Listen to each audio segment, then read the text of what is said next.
다니엘과 요한계시록이 말하게 하라 32강을 시작하겠습니다. 방송을 듣는 분들 중에 혹시 교재가 필요하신 분들은 영상 밑에 더보기란에 있는 메일로 연락을 주시면 책을 보내드리겠습니다. 자, 다니엘서 11장의 흐름과 대쟁투라는 제목인데, 다니엘서 11장 40절부터 12장 2절과 각 시대 대쟁투 모두는 동일한 사건 순서를 제공하고 있어요.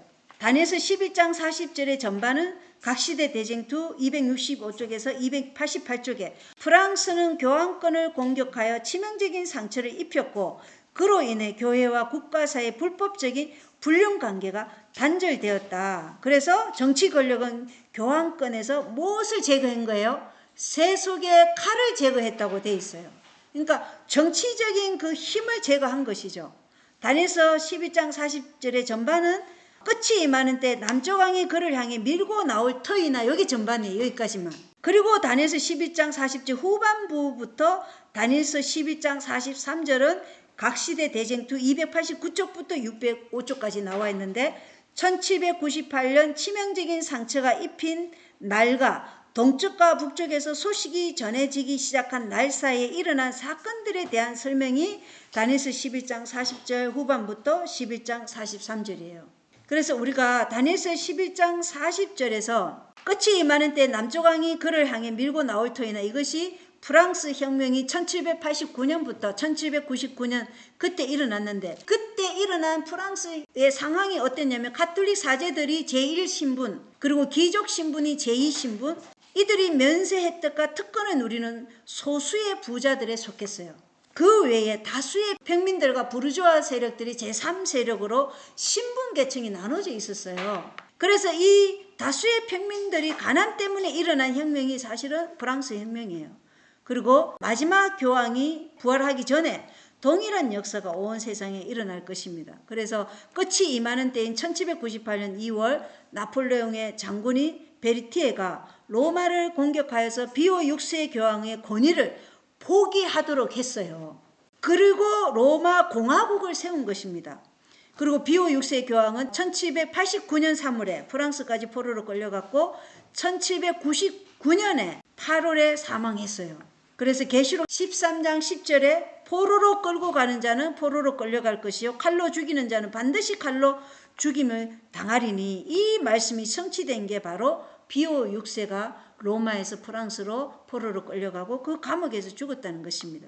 자신들이 포로로 끌고 가서 사람을 죽인 것처럼 똑같이 교황권도 세속의 칼로 그렇게 한 것처럼 자신들도 세속의 칼로 인해서 교황권이 포로로 끌려가고 칼로 죽임을 당했다는 것을 우리가 알 수 있죠. 그래서 1798년은 1260년의 끝이자 성경적으로는 마지막 때의 기산점이다. 이걸 반드시 우리가 붙잡고 가야 될 것 같아요. 그래서 다니엘서 12장 40절 끝이 임하는 때에 남쪽 왕이 그를 향해 밀고 나올 터이나, 이것은 프랑스 혁명으로 비오 6세가 포로로 끌고 가고 사망한 것이고, 북쪽 왕이 기병과 병거와 군사력, 이건 기병과 병거는 군사력이죠.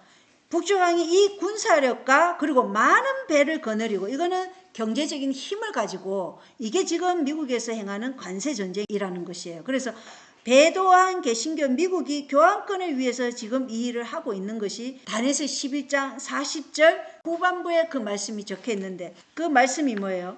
북쪽 왕이 병거와 기병과 많은 배를 거느리고 해오리 바람같이 와서 그를 치고 여러 나라에 들어가서 흘러 넘치며 지나가리라. 그래서 북방왕은 사실은 종교적 체제고 남방왕은 무신론적이고 세속적인 체제예요. 남방왕을 치고 여러 나라에 들어가는 거예요. 그러니까 지금 많은 나라를 끌어들이고 있지 않습니까? 그죠? 그게 지금 실제로 누구를 통해서 지금 일어나고 있는 거예요? 미국을 통해서 일어나고 있는 것이에요. 교황권 앞에서 한다 그랬잖아. 계시록 13장에. 그죠? 첫째 짐승 교황권 앞에서 한다는 건 뭐예요? 교황권을 위해서 이 일을 하고 있다는 것이에요. 미국이. 그래서 다니엘서 11장 40절은 그렇게 얘기하고, 41절에 보면은 어떻게 적혀져 있냐면, 그가 또한 영화로운 땅으로 들어가며 많은 나라를 뒤엎을 터이나 이들고 에돔과 모압과 암몬 자손의 우두머리는 그의 손에서 피하리라. 이 영화로운 땅이 뭐예요? 미국에서 1월 법령이 세워지는 것을 말하는 거예요. 그래서 이 1월 법령 왜 세워지냐? 하나님의 계명과 예수의 증거를 가진 자들을 멸망시키기 위해서 세우는데, 이 영화로운 땅으로 북방이 들어가는 것은 미국이 1월 법령을 세울 그때를 얘기하는 거예요.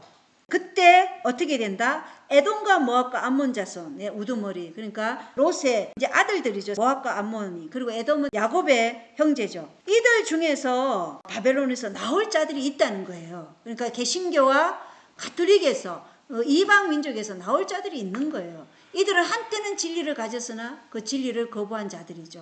이들이 누구겠어요? 지금 우리가 전하는 이 기별을 듣고, 지금 우리가 나눠주는 전도지를 듣고, 지금 이란이 매해마다 기독교인으로 개종하는 사람들이 매해 20%씩 증가하고 있다는 거예요. 지금 이 일이 일어나고 있어요, 실제로. 그래서 지금 이 일이 성취되고 있는 거예요. 그래서 그 이란에서 그 선교하시는 분들은 정말 목숨 내놓고 하는 거죠. 그리고 이 42절에 보면 그가 또한 자기 손을 그 나라들 위로 펼치리니 이집트 땅이 피하지 못하며, 손을 펼친다는 것은 뭐예요? 그 권세를 펼치는 거예요.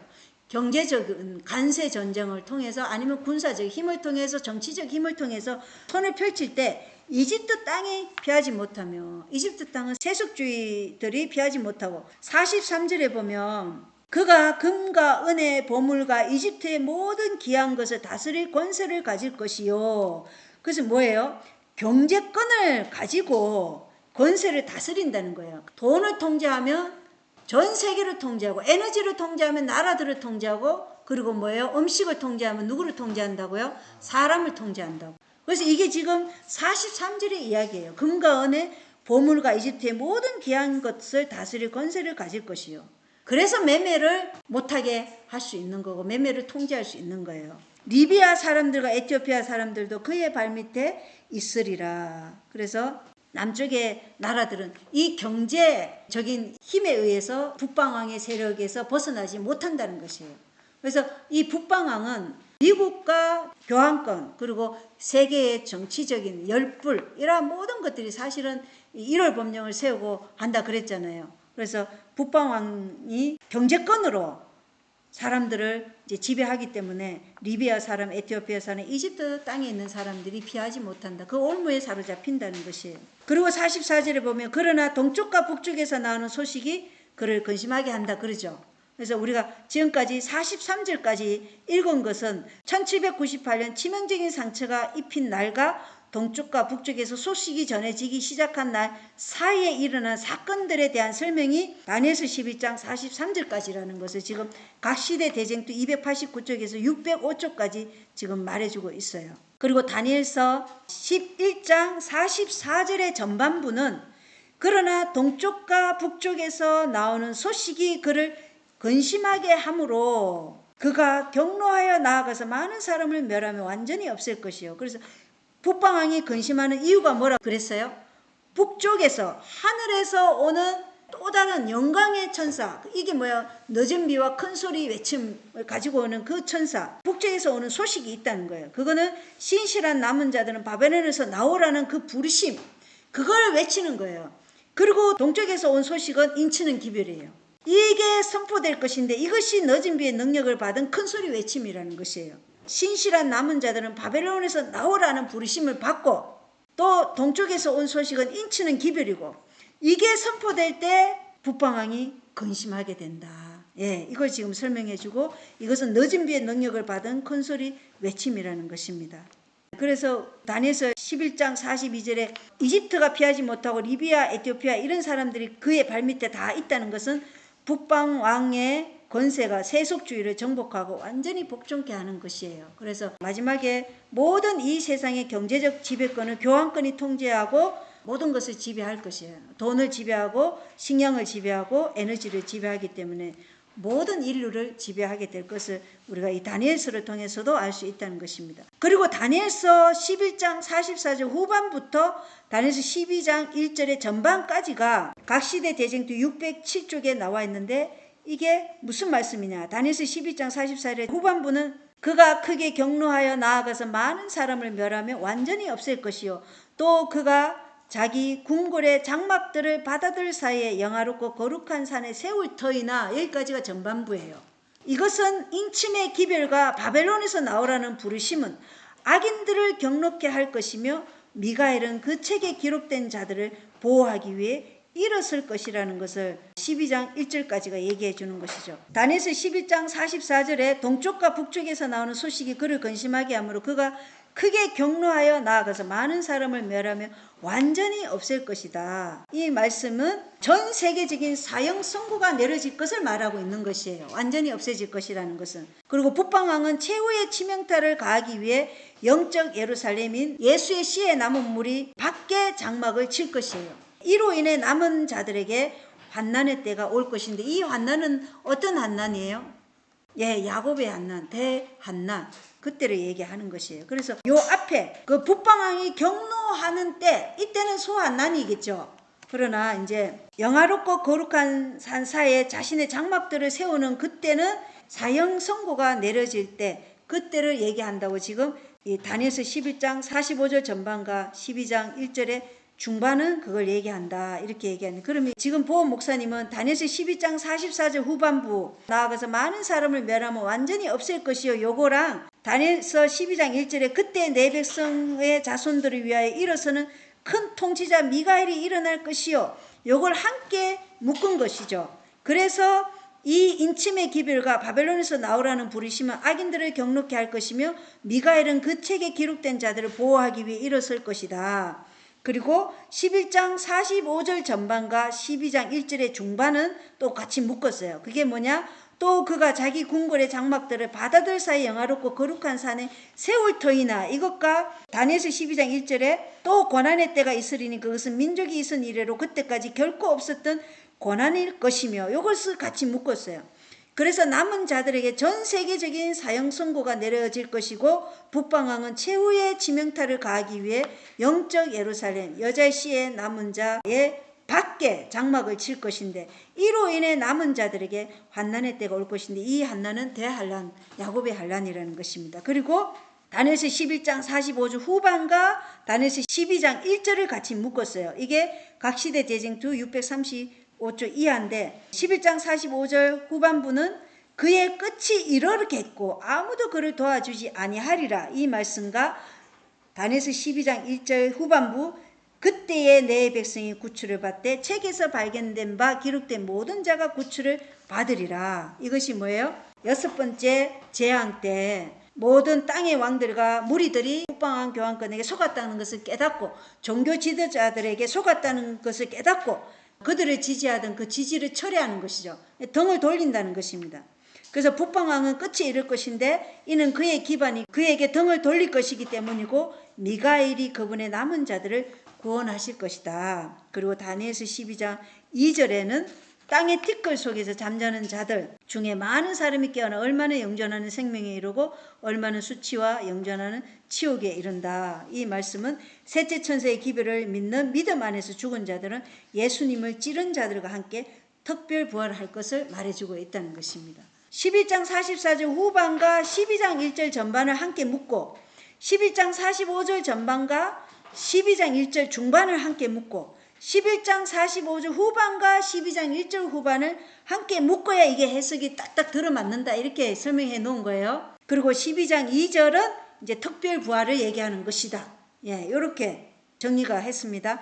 따라서 다니엘서 11장 40절부터 12장 2절까지의 시작과 끝을 가리키는 두 가지 기준점은 각 시대 대쟁투 265쪽부터 288쪽에 묘사된 프랑스 혁명의 시작과 대쟁투 635쪽과 637쪽에 묘사된 하나님의 백성의 구원과 특별 부활이라는 것입니다. 엘렌 하이트는 대쟁투 289쪽부터 604쪽에서 이 두 기준점 사이에 일어나는 사건들을 설명하고 있어요. 그리고 이 두 부분을 주의 깊게 살펴보면 엘렌 하이트이 40절 후반부터 43절까지 모든 세부 사항에 대해 언급하면서도 실제로 그 구절들을 인용하거나 그 표현을 사용하지 않는다는 것을 알 수 있어요. 엘렌 하이트가 이슬람에 대해서 이제 보겠는데, 엘렌 하이트이 다니엘서 11장 40절로 45절의 사건을 구조를 인용하거나 암시하지 않고도 이토록 생생하게 묘사하는 것은 참으로 기이한데, 문제는 왜 그녀가 직접 나서서 그 구조를 인용하고 해설하지 않았는가? 거기에 역사적인 사건이 있었어요. 우리 재림교회 안에. 그게 뭐냐면 개척자들의 원래 견해는 북방왕이 로마 가톨릭 교황권을 상징한다는 것이었어요. 원래는 그랬어요. 북방은 로마 가톨릭 교황권이다. 이는 1847년 제임스 하이과 엘렌 화이트 공동 집필한 소책자에 보면 해외에 흩어진 작은 양떼에게 전하는 말씀이라는 이 소책자에 명확하게 표현된 견해가 북방왕이 로마 가톨릭 교황권이라는 견해였어요. 그러나 1870년대 초 애드벤트 리뷰 앤 헤럴드 거기에 존경받는 편집자였던 우라이아 스미스는 개척자들의 견해를 바꾸어 북방왕을 터키라고 재해석했어요. 이는 당시 터키가 뉴스에서 중요한 위치를 차지하고 있었기 때문인데 우라이아 스미스는 전통적인 견해를 당시 사건에 맞게 바꾸었다는 것입니다. 제임스 하이슨 스미스의 이 새로운 견해에 불만을 품고 그가 재림운동의 이정표 중 하나를 제거했다고 사실은 비난했어요. 상황이 점점 악화되었고 교인들은 편을 가리기 시작했어요. 제임스 하이 편, 우라이아 스미스 편 이렇게. 이러한 상황에서 엘렌 화이트는 그녀의 남편에게 비판을 멈추라고 지시했어요. 그녀는 당시 다니엘서 11장 40절로 45절을 이해하는 것이 시급한 문제가 아니라는 것을 분명히 알고 있었어요. 그녀의 주된 관심사는 교회의 연합을 유지하는 것이었어요. 만약 엘렌 화이트이 다니엘서 11장 40절로 45절을 인용하고 우라이아 스미스와 상반되는 견해를 제시했다면 인척 중용이라는 비난을 받았을 것이다. 그러니까 남편이 얘기했으니까 그 남편의 쪽으로 지금 말하는 것이 아니냐 이렇게 대변했을 것이라는 거예요. 그래서 그녀는 언젠가 누군가는 자신의 견해를 발견할 것이라는 것을 확신하고 그 구절을 인용하거나 암시하지 않고 해석한 것이에요. 그래서 직접적으로 다니엘서 12장 40절로 45절을 해석한 부분이 그만큼 짧은 거예요. 그때 교회가 완전히 쪼개질 정도로 분열이 일어나 있었거든요. 그래서 엘렌 화이트이 이 제임스 화이트의 해석이 옳았다고 하더라도 우라이아 스미스를 대하는 제임스 화이트의 태도를 지적했어요. 그 태도를 지적하면서 비판을 멈추라고 한 것이지 북방왕을 터키라고 재해석한 스미스의 이론을 지지한 것이 아니었어요. 우라이아 스미스가 이 리벤 헤럴드 편집장이었는데 나중에 그 자리로 누가 들어가냐면 A.T. 존스가 들어가요. A.T. 존스는 젊은 사람이고 우라이아 스미스는 나이가 있는 분이에요. 그리고 굉장히 이제 신앙심이 있는 분인데 이 젊은 두 목사 이제 와그너하고 A.T. 존스가 이제 떠오르는 별처럼 떠올랐잖아요. 믿음으로 말하면 의의 기별을 전하고 엘렌 화이트는 그것이 하늘에서 온 기별이다 이렇게 말했을 때 우라이아 스미스 마음에는 약간의 어떤 자기의 율법적인 성향도 있고 또 젊은 사람이 자기가 아닌 이 원로들이 아닌 젊은 사람에게 하나님의 빛을 주었다는 것에 대한 약간의 질투가 있었어요. 그래서 이 기별을 받아들이지 않았어요. 그러다가 이러한 문제가 생긴 거예요. 북방왕을 터키라고 했어요. 그리고 이후에 A.T. 존스가 리벤 헤럴드 편집장으로 갔을 때 우라이아 스미스가 그 밑에서 일을 했다고요. 그 시간 동안 우라이아 스미스는 자신을 굴복하는 것을 배운 거예요. 그때 많은 사람들은 우라이아 스미스를 충동해서 나가서 다른 조직을 세우자고 얘기했던 거예요. 그러나 우라이아 스미스는 끝까지 그 자리에 있었어요. 굉장히 훌륭하죠. 그리고 그때 우라이아 스미스는 정말 자기가 얼마나 젬된 죄인인가를 발견하고 그리스도의 의를 믿는 사람이 된 거예요. 그리고 믿음으로 말면 의를 받아들이죠. 그리고 엘렌 화이트를 기한 보냈잖아요. 그것을 이제 사과했어요. 그리고 이제 우라이아 스미스가 또 하나 또 잘못 이제 그 우리 재림교회 선구자들이 본 그 빛을 다르게 해석한 게 로마 제국에서 10나라가 분열됐잖아요. 거기에 이제 덴마크는 없는데 독일을 빼고 덴마크를 넣은 거예요. 그런데 이제 이것을 이제 A.T. 존스는 나는 알지요. 덴마크가 아니라 독일이라는 것을 공개석상에서 약간 조롱식으로 우라이아 스미스를 약간 조롱하듯이 말을 한 거예요. 그러니까 아직 젊은 목사가 빛을 받았지만 품성에 연륜 면에서는 아직 부족한 것들이 많다는 거예요. 그러다가 나중에 결국은 이 두 젊은 목사들이 범신론으로 빠졌죠. 그들의 구원이 어떻게 되는 것인지 우리는 모르지만 어쨌든 우리는 끝까지 우리가 정말 겸손, 온유 이 정신으로 나아가지 않으면 우리도 언제 어떻게 될지 모른다는 것을 얘기해 줘요. 이것이 지금 우라이아 스미스와 제임스 화이트의 이야기를 설명하면서 제가 잠깐 A.T. 존스와의 이야기를 얘기한 거예요. 그래서 터키가 맞는 게 아니에요. 그죠? 그 잘못된 해석을 하는 우라이아 스미스를 대하는 남편의 태도를 엘렌 화이트가 책망한 것이에요. 자, 그리고 의미심장하게도 엘렌 화이트는 각 시대 대쟁투의 종말론적 부분에서 이슬람이 마지막에 성경 예언의 성취에 어떤 역할을 할 것이라는 언급을 단 한 번도 하지 않아요.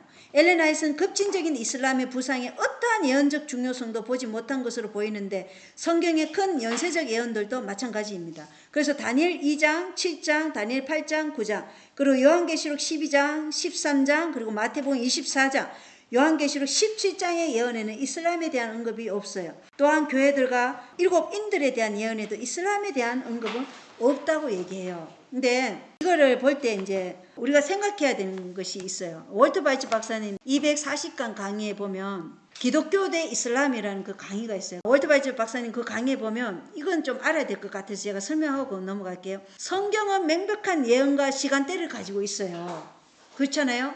6,000년, 6일 시간대가 있어요. 그리고 예수님 초림도 언제 올 것이다. 457년부터 2300주야. 457년부터 72일에 그리고 이제 마지막 때 끝은 2300주야까지 이런 시간적 예언이 분명하게 나와 있잖아요. 그런데 코란에는 그런 시간적 예언이 전혀 없어요.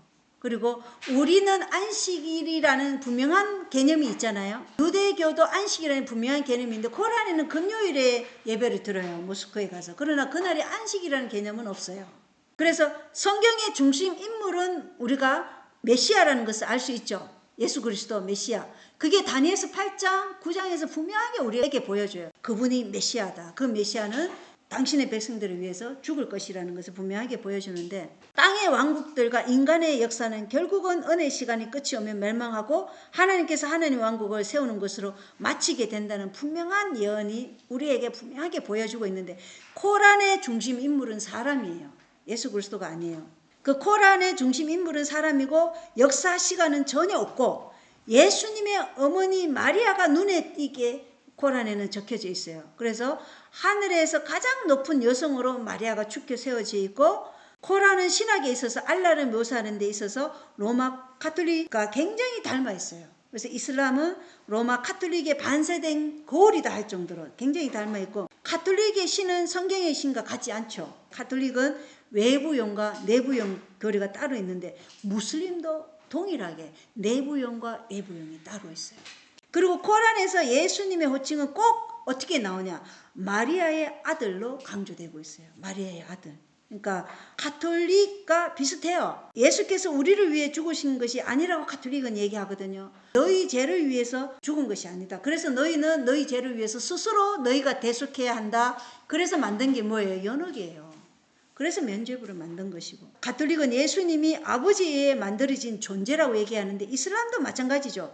예수님은 그저 단순히 선지자라고 말하는 것이에요. 그래서 SDA가 가톨릭 삼위일체 이 사상을 가지고 있다고 하는 사람들은 가톨릭의 삼위를 전혀 모르고 하는 말이에요. 이시스 호루스 셋이 내부자용 교리예요. 그래서 우리가 이러한 것들을 좀 알고 가면 좋겠다는 생각이 잠깐 설명드렸어요. 자, 그리고 요 167쪽 밑에 있겠습니다. 엘렌 화이트 성경 예언에서 이슬람의 역할에 대해 침묵하는 것은 일부 재림교 학자들을 의아하게 했는데 그들은 엘렌 화이트 종말 사건에 대해 모든 빛을 받지 못했다고 결론 지었어요. 이 학자들 중 적어도 한 명은 얼마 전 엘렌 화이트 작은 뿔을 교황권의 상징으로 해석한 것이 틀렸다는 결론을 내렸어요. 이 사람이 누군지 아십니까? 사무엘레 바키오키. 이 사람 책도 썼더라만요. 이 생애 말년에 이 사람이 그렇게 말했어요. 작은 뿔을 교황권의 상징으로 해석한 엘렌 화이트의 그 해석은 틀렸다. 사무엘레 바키오키. 자, 그래서 오해하지 않기를 바란다 하면서 엘렌 화이트 그녀에 져서 각 시대 대쟁투에서 모사한 것처럼 이슬람이 마지막 날들의 사건을 촉발하는 역할을 하지 않을 수도 있다고 말하는 것이 아니라 이슬람이 미국과 교황권에 관한 성경 예언의 성취를 촉진하는 촉매제 역할을 할 수 있다는 것은 사실이지만 저자는 그 예언이 호전적인 이슬람에 부상하는 세력을 직접적으로 반영한다고는 생각지 않는다는 것이죠. 여러분 생각해 보세요. 사실은 가톨릭이 먼저 생기고 이슬람이 후에 생겼어요. 이슬람은 동방에 있는 기독교, 그러니까 사도 바울이 세운 이 모든 아시아 쪽의 기독교 나라들 다 어떻게 했어요? 이슬람화 시켰어요. 그러니까 지리적으로 기독교를 믿는 그 나라들을 다 몰아내고 거기에 이슬람 나라를 세운 것이에요. 그러니까 더 이상 기독교가 이 동방 나라에서 번지지 못하도록. 동방 나라에서 번지면 어디로 가야 돼요? 우리가 사는 이 중국이나 이런 쪽으로 더 많이 퍼져야 되잖아. 그것이 퍼지지 못하도록 자신의 역할을 한 게 이슬람이라는 것이에요. 그러니까 화 세 하가 있잖아요. 첫째 하가 바로 십자군 전쟁도 포함되지만 거기에 이슬람의 역할도 있다고 이제 월터 바이츠 박사님이 얘기하더라고요. 그러니까 이슬람의 역할은 뭐였냐? 지리적으로 기독교를 믿는 그 모든 나라들에 들어가서 기독교 사람들을 몰아내고, 얼마나 거기도 엄청난 핍박이 있었어요. 기독교를 믿는 사람들을 다 몰아내고 그 기독교 나라들을 다 이슬람화 시켜버렸고, 둘째 하에서는 프랑스 혁명을 통해서 어떻게 됐어요? 이 세상의 세속주의, 계몽주의, 이성주의, 인본주의라는 이 사상으로 영적 흑암이 가득하게 만든 게 둘째 하예요.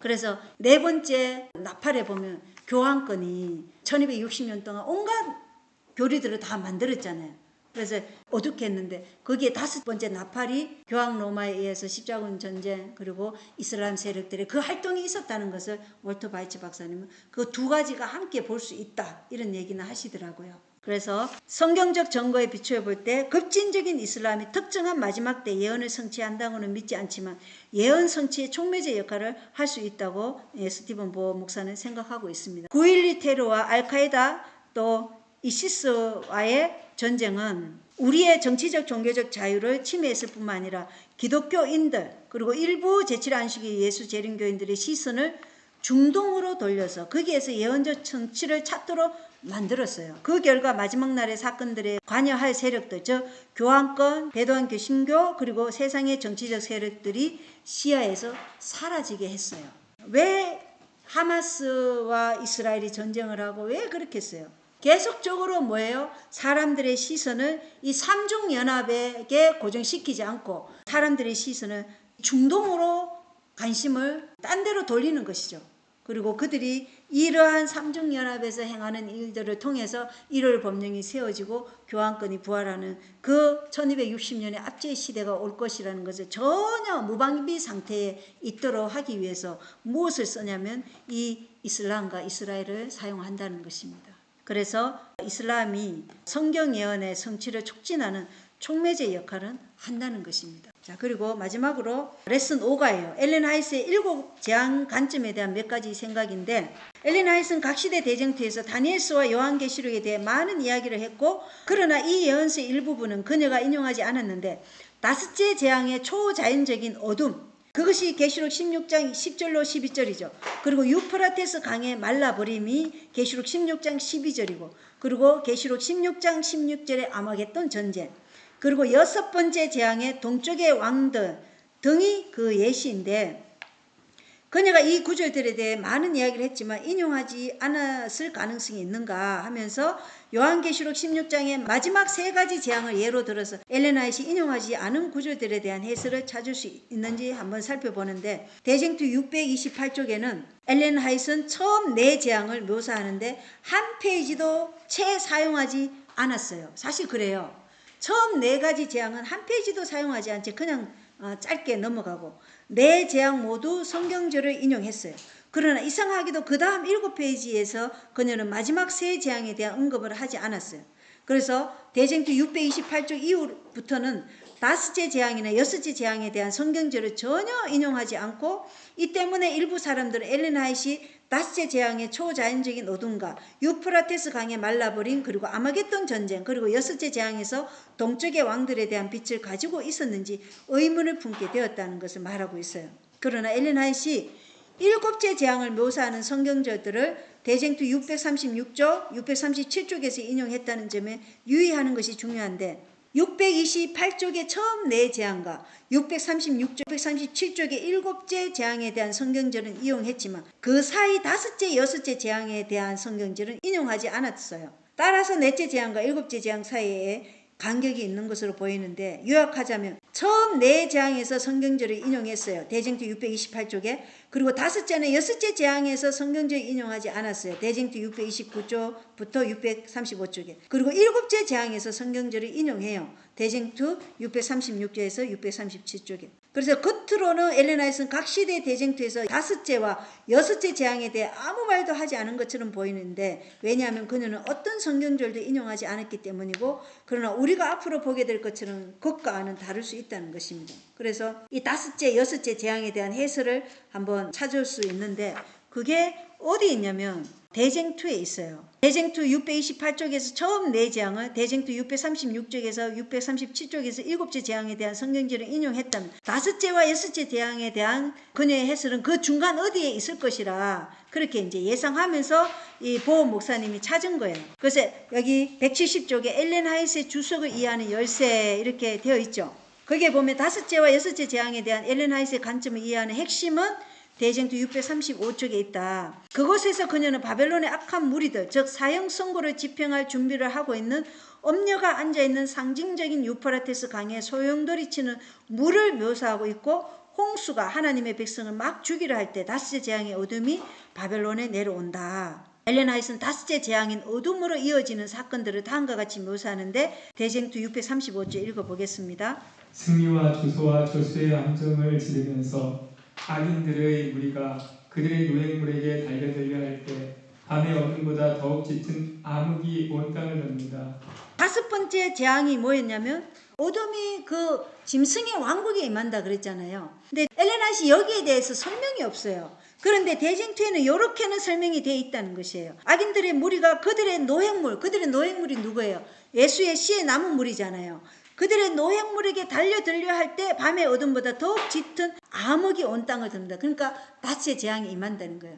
다섯째 재앙에서 사형을 집행하려 하고 여섯째 재앙에서 그러면 이게 속았다나 그걸 느끼고 지지를 처리하는 거예요. 일곱 재앙 할 때. 그래서 성경에서 바닷물이 거세게 몰아치는 것이 하나님의 백성에게 적대적인 물이 백성 민족을 상징한다는 것은 놀라운 일이 아닌데, 하나님께서는 그들을 책망하실 것이라는 거예요. 그래서 이사야 17장 12절로 13절을 읽어보겠습니다. 바다소리 같은 소리를 내는 많은 백성의 무리에게 화가 있을지어다. 강한 물이 몰려오는 것 같이 몰려오는 민족들에게 화가 있을지어다. 민족들이 많은 물이 몰려오려니와 하나님께서 그들을 꾸짖으시리니 그들이 산에서 바람 앞에 날리는 겨같이 뼈리 바람 앞에 굴러다니는 물건같이 멀리 도망하고 쫓겨가리라. 예. 그래서 하나님의 백성에게 적대적인 무리 백성 민족을 상징하는 놀라운 일이 지금 이사야 17장 12절로 13절에 나오고 있죠. 많은 백성의 무리에게 하가 있을지어다. 강한 물이 몰려오는 같이 몰려오고 몰려오는 민족들에게 하가 있을지어다. 민족들이 많은 물이 몰려오려니요. 하나님께서 그들을 꾸짖으신다. 이게 이제 마지막에 노획물에게 달려들려 할 때, 하나님 백성을 죽이려고 달려들 때 어둠보다 더욱 짙은 어둠이 임하는 것이에요. 이때 이 진짜 사형 집행이 실제로 이루어지려고 할 때, 그러니까 셋째 재앙 때 사형 집행의 명령이 내려지고 다섯째 재앙 때 사형이 집행되는 그 순간에 하늘에서 어둠이 이제 덮는 것일까? 근데 바로 이어서 뭔 소리가 나오냐면 무지개가 나와요. 그래서 이거 참 어려워요. 왜냐하면 여섯째 재앙의 어둠은 무리를 멈추게 하고 즉 음녀가 앉아있는 상징적인 유프라테스 강물을 마르게 하는 것이라고 계시록 17장 1절 2절 그리고 15절에 나와 있는데, 엘렌 화이트는 그것을 이렇게 묘사하고 있어요. 635쪽 읽어보겠습니다. 이거 이어서 나오는 거예요. 분노에 날뛰던 무리들은 갑자기 멈칫해진다. 조롱하던 그들의 부르짖음은 사라진다. 그들은 살기 등등한 분노의 동기를 잊어버린다. 예, 분노에 날뛰던 무리들이 갑자기 멈칫해졌어요. 왜 멈칫해졌어요? 칠흑 같은 어둠이 덮였기 때문에 그래요. 온 땅이. 백성을 죽이려고 딱 갔는데 칠흑 같은 어둠이 갑자기 임한 것이에요. 그래서 갑자기 멈칫해진 거예요. 그리고 엘렌 화이트 묘사하는 시나리오에서 다섯째 재앙으로 인한 어둠과 여섯째 재앙으로 인한 물의 마름 이후 박해받는 남은 자들을 구출하기 위해 왕들 곧 그리스도와 그분의 천사들이 마태복음 24장 27절에 기록된 것처럼 동쪽으로부터 오시는데, 대쟁투 640쪽부터 641쪽을 읽어보겠습니다. 곧 사람의 손바닥 반만한 작은 검은 구름이 동쪽에서 나타난다. 예수님께서는 강한 정복자처럼 구름을 타고 오신다. 그 이름은 충신과 진실이라. 그가 공의로 심판하며 싸우더라. 하늘에 있는 군대들이 그를 따르더라. 거룩한 천사들, 수를 헤아릴 수 없는 큰 무리가 하늘의 노래를 부르면서 그분의 길에 수행한다. 예. 그리고 나서 예수님의 이제 재림이 있는 것이죠. 그래서 그들이 이제 하나님의 백성을 죽이려 할 때 밤의 어둠보다 더욱 짙은 암흑이 온 땅을 덮고, 그러니까 이거는 언제예요? 낮인데 밤처럼 완전히 어두워진다는 거예요. 그때 이들이 분노에 날뛰던 무리들이 갑자기 놀라는 거예요. 그리고 조롱하던 그들의 부르짖음은 사라지고 여섯째 재앙 때는 뭐예요? 교황권에게 속았다는 것을 깨닫죠. 종교 지도자들에게. 그래서 이제 지지를 철회하는 거예요.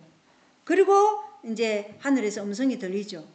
어떤 음성이 들려요? 이때 예수 그리스도께서 재림하신 날짜의 음성이 들리고 어인들은 주님이시다 하면서 이제 주님이 이제 곧 재림하신다는 걸 알고, 이때 악인들이 자신의 운명을 선고받죠. 악인들의 자신의 운명을 선고받을 때는 그 악인들 지도자들만 그 음성을 듣는다 그랬어요. 그래서 동쪽에서 예수님이 나타나시는데 모든 일은 이렇게 전개된다고 보는 거죠. 바벨론의 악한 무리, 그러니까 악한 무리는 상징적인 유프라테스 강인데 이 악한 무리는 백성을 얘기해요. 그 바벨론의 악한 무리들이 하나님의 백성을 곧 익사시키려 하는데 다섯 번째 재앙의 짙은 어둠이 땅을 뒤덮어요. 그러니까 밤이 아니에요. 낮인데 이제 짙은 어둠이 뒤덮는다는 것이죠. 그리고 바벨론의 상징적인 유프라테스 강의 성난물은 하나님의 음성이 다 이루었다고 말씀하실 때 갑자기 마르거나 멈추는데, 하나님의 음성은 상징적으로 그분의 입에서 나오는 숨이나 칼로 묘사된다는 것입니다. 계시록 19장 15절을 읽어보겠습니다. 그분의 입에서 예리한 검이 나오는데 그분께서 그 검으로 민족들을 치시고 또 철장으로 그들을 다스리시리라. 또 그분께서는 전능자 하나님의 맹렬한 진노의 포도주 틀을 밟으시며. 예. 그래서 이 상징적인 유프라테스 강의 성난물은 하나님의 음성이 다 이루었다고 말씀하실 때 갑자기 이제 멈춰요. 그러니까 이제 그때야 자신들이 속았다는 것을 깨닫는 것이죠. 왜냐하면 이 땅에 온통 어둠이 내렸을 때 이 종교 지도자들이 아무것도 할 수 없다는 것을 그때 깨닫는다 그랬어요. 아무것도 할 수 없다. 예, 무력하다는 것을 그들이 그때 깨닫는 거예요. 아, 이들이 하나님의 이 통제 앞에 아무것도 할 수 없구나. 그래서 속았다는 것을 깨달아요. 그리고 예수님과 천사들이 남은 자들을 모으기 위해 동쪽에서 오신다는 것이 계시록 19장 11절로 14절을 얘기하고 있어요. 읽어보겠습니다. 또 내가 하늘이 열린 것을 보니 보라 흰 말이라. 그 위에 타신 분은 신실하시니 참되시니라 불리더라. 그분은 의로 심판하며 전쟁을 하시느니라. 그분의 눈은 불꽃 같고 그분의 머리 위에는 많은 관이 있었으며 또 그분께 기록된 한 이름이 있었으나 그분밖에는 아무도 그것을 알지 못하더라. 또 그분께서 피에 담근 옷을 입으셨는데 그분의 이름은 하나님의 말씀이라 불리느니라. 하늘에 있던 군대들이 희고 깨끗한 고운 아마포 옷을 입고 흰말을 타고 그분을 따르더라.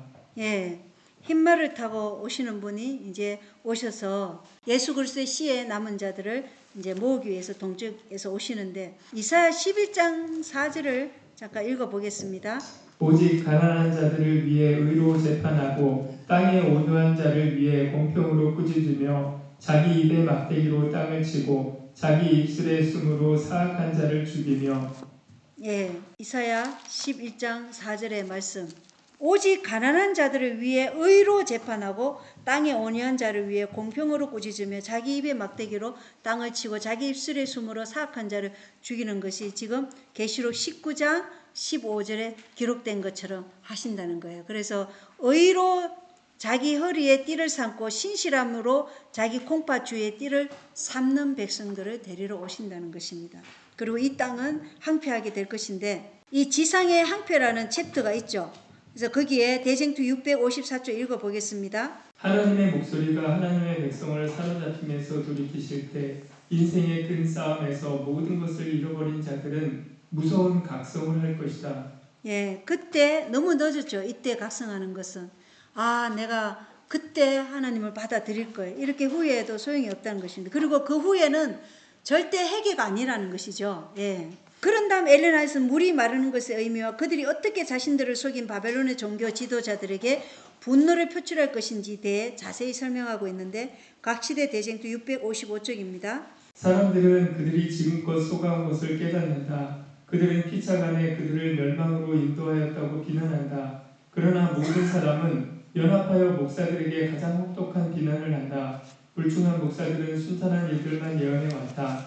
그들은 청중들에게 하나님의 율법을 버리게 하고 율법을 거룩히 지키는 자들을 핍박하도록 지도했다. 이제 그 목사들은 실망한 나머지 세상 사람들 앞에서 그들의 기만종 활동을 고백한다. 그때 무리들은 분노에 사로잡힌다. 그들은 우리는 잃어버린 바 되었다. 너희들 때문에 우리는 멸망받게 되었다고 부르짖는다. 그리하여 그들은 거짓 목사들에게 달려든다. 한때 그들을 가장 존경하던 바로 그 사람들이 가장 무서운 저주를 그들에게 퍼붓는다. 한때 그들에게 월계관을 씌우던 손이 그들을 죽이기 위하여 들려질 것이다. 하나님의 백성을 죽이기 위하여 사용되던 칼이 이제는 그들의 원수를 멸하는 데 사용된다. 도처의 투쟁과 유혈의 참극이 벌어진다. 예. 바벨론의 종교 지도자들에게 이제 그 분노가 땅의 왕들과 땅에 거하는 자들이 그들로 향한다는 것입니다. 그리고 거짓 목사들에게 분노를 퍼붓는 것이죠. 그래서 엘렌 하이트는 다른 곳에서 성경 주석 7권 982쪽 그리고 가려 뽑은 기별 3권 426쪽에 아마겟돈 전쟁이라는 표현을 사용하지만 일반적인 의미로만 사용하는데 스티븐 보 목사님은 각 시대 대쟁투에서 그녀가 요한계시록 16장 12절과 16절을 인용한 사례를 단 한 번도 찾을 수가 없었다고 얘기해요. 더욱이 그녀는 다섯째 재앙을 묘사하는 요한계시록 16장 10절과 11절을 인용하지 않았고 엘렌 하이트는 13절로 15절을 인용했지만 그 구절들이 은혜의 시기가 끝나기 전에 시작된 사건들로 우리를 데려간다는 점을 분명히 하고 있는데 여기 마지막 날 사건들 249쪽 읽어보겠습니다. 하나님의 영은 차츰 세상에서 떠나가고 있다. 사단은 또한 온 천하 임금들에게 가서 그들을 그의 깃발 아래 모아 전능하신 이의 큰 날의 전쟁을 위하여 훈련시키고자 그의 악한 세력을 모으고 있다. 네, 자 이렇게 사단이 지금 저 큰 날 전쟁을 위해서 자신의 대리자들을 지금 훈련시키고 또 지금 그러한 세력들을 연합하고 있습니다. 네, 문제는 하나님의 백성들 간의 조화와 연합이 매우 중요하다는 것이에요. 왜냐하면 사단은 이 마지막 때일수록 자신들의 무리들은 모으면서 하나님의 백성들 간에는 어떻게 해요? 악한 추측과 질투로 인해서 불화와 분열을 조장하고 있다는 것입니다. 그래서 우리가 그런 데 휘말리지 않도록 항상 깨어서 하나님께서 우리에게 뭘 요구하시는지 그걸 알아야 되겠죠. 그래서 리뷰인 헤럴드 1889년 1월 1일자에 보면 파수꾼들이 나팔처럼 목소리를 높여 이 시대를 위한 현대 진리의 메시지를 전해야 한다. 우리는 예언적 역사 속에서 어디에 있는지 그들에게 알려서 참된 개신교 정신이 온 세상을 깨우도록 해야 한다. 그래서 성경적인 참된 개신교 정신을 지금 온 세상을 향해서 지금 기별을 외쳐서 깨우도록 해야 하는 임무가 누구에게 있다고요? 우리에게 있다는 것입니다. 제7회 안식이 예수 교인들의 교회를 세운 목적이 바로 이것이라는 것이에요. 온 세상에 개신교 정신을 깨우게 하기 위해서 바벨론의 비밀을 폭로하라는 것입니다. 그래서 우리가 예언의 신과 성경을 지금 보았는데 완벽한 조화를 이루고 있다는 그 원칙을 이해하셨을 것입니다. 이것은 대림교회 밖에서 듣는 분들도 정말 자신들이 그 어떤 편견도 가지지 않고 이걸 그대로 보면 이게 너무나 조화롭다는 것을 알 수 있어요. 엘렌 하이트가 쓴 이 예언의 시는 하나님의 성령의 감동으로 쓰여졌지만 성경을 합장해서 해석했을 뿐이지 성경 위에 있는 것이 아니라는 것이에요. 그래서 다니엘서 2장, 7장, 계시록 12장, 13장, 17장 그리고 다니엘서 11장과 12장 3절까지 넘어가야 이 전체 세상의 끝날까지를 우리가 알 수 있다는 것입니다. 그래서 성경 예언 해석의 역사적 방법을 최종적이고 완벽하게 확정하려면 대쟁투까지 다 살펴봐야 한다는 것입니다. 다니엘과 계시록이 말하게 하라 예언 연구 오늘 32강까지 끝냈습니다. 자, 그래서 우리가 이 배운 것을 간직할 것이 아니라 다른 영혼들의 필요를 채워주기 위해서 말과 행동으로 말씀을 나눠야 되겠죠. 그래서 하나님의 말씀은 우리의 받는 늦은 비 성령의 그릇이 우리가 얼마나 나눠주느냐에 따라서 달려있다. 그래서 많이 나눠주면 우리의 그릇이 어떻게 된다고요? 더 커진다. 그게 스가랴서 4장의 말씀이에요. 그래서 우리가 많이 나눠주면 우리의 그릇도 더 커지고 하나님께서 우리를 사용하시는 그 역사도 더 크게 우리를 사용하실 거라는 거예요. 그런 마음이 다 있으시죠? 네. 감사합니다. 지금까지 32강까지 달려오신 여러분께도 박수 드리고, 또 부족한 저를 사용해서 이 다니엘서와 요한계시록을 말하게 하라, 이 연 강의 시간을 또 하게 하신 하나님께 또 영광을 돌립니다. 네, 부족한데 또 들어주시고 참여해 주신 여러분께 너무 감사드리고, 이 모든 영광 하나님께 돌리면서 기도하겠습니다. 하나님 아버지, 다니엘서와 요한계시록은 우리의 사업이 시작된 이래 전례 없던 정도로 관심의 대상이 되어야 하고, 우리가 이 다니엘서와 요한계시록을 좀 더 잘 이해한다면 우리가 지금 하고는 전적으로 다른 그러한 신앙의 경험을 할 것이라고 말씀하셨는데, 우리가 오늘 이 32강이나 되는 이 다니엘서와 요한계시록을 연구했습니다. 이 강의 이후에 우리의 삶이 정말로 예수 그리스도께 온전히 헌신하고 주님께서 우리 안에서 역사하는, 주님이 우리 안에서 재현되는 그러한 삶이 되기를 간절히 소원합니다. 그리스도의 품성을 소유하려면 극기와 희생의 정신을 소유하지 않는 한 우리는 절대로 불멸의 유업을 결코 소유할 수 없다고 하나님께서 말씀하셨사오니, 우리에게 그 어떤 극기와 희생을 요구할지라도 주님의 영광을 위해서라면 무엇이든 할 수 있는 주의 백성들로 삼아 주시옵소서. 우리는 갈 준비가 되어 있기를 원합니다. 되었다고 말하기는 너무나 교만하고, 정말 우리 모두가 어디에서 사용하시든 주님께서 우리를 부르시면, 선정하시면 그것에 달려갈 준비가 되기를 간절히 소원하오니, 하나님께서 우리를 사용하여 주시옵소서.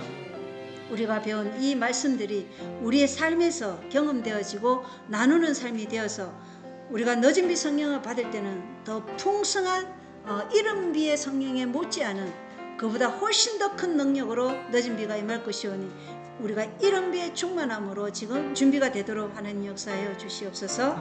함께 하신 또 우리 성도님들과 또 유튜브를 통해서 이 방송을 듣는 모든 사람 위에 바벨론에서 나와 그들의 죄에 참여하지 말고 하나님의 진노를 피하라는 하나님의 음성의 호소가 정말 그들의 심령마다 그것이 전해지기를 간절히 소원하면서 다니엘서와 요한계시록이 말하게 하라는 이 예언 세미나 강의를 모두 마치겠습니다.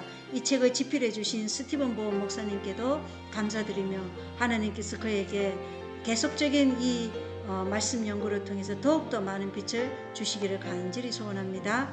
하나님, 우리에게도 이 땅 대한민국에게도 하나님 정말로 이 대한민국이 은혜의 시간을 좀 더 주셔서 많은 사람들을 깨울 수 있도록 하여 주시옵소서.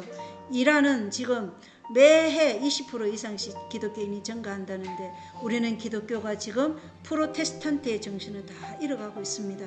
이 정신, 개신교의 창정신을 깨울 수 있도록 저희를 사용하여 주시옵소서. 날마다 주를 온전히 따르면서 우리에게 주신 모든 말씀에 단순한 믿음으로 순종함의 이름으로써 우리가 완전함을 얻을 수 있도록 도와주시고, 기도가 우리의 영혼의 호흡인 것처럼 날마다 그리스도를 닮기를 원하오니, 그리스도의 거룩하신 그 영광을 우리 앞에 늘 제시하여 주셔서 우리가 그 영광만을 바라보며 이 마지막 남은 은혜의 시간을 달려가게 도와주시옵소서. 예수 그리스도 이름으로 간절히 기도합나이다. 아멘.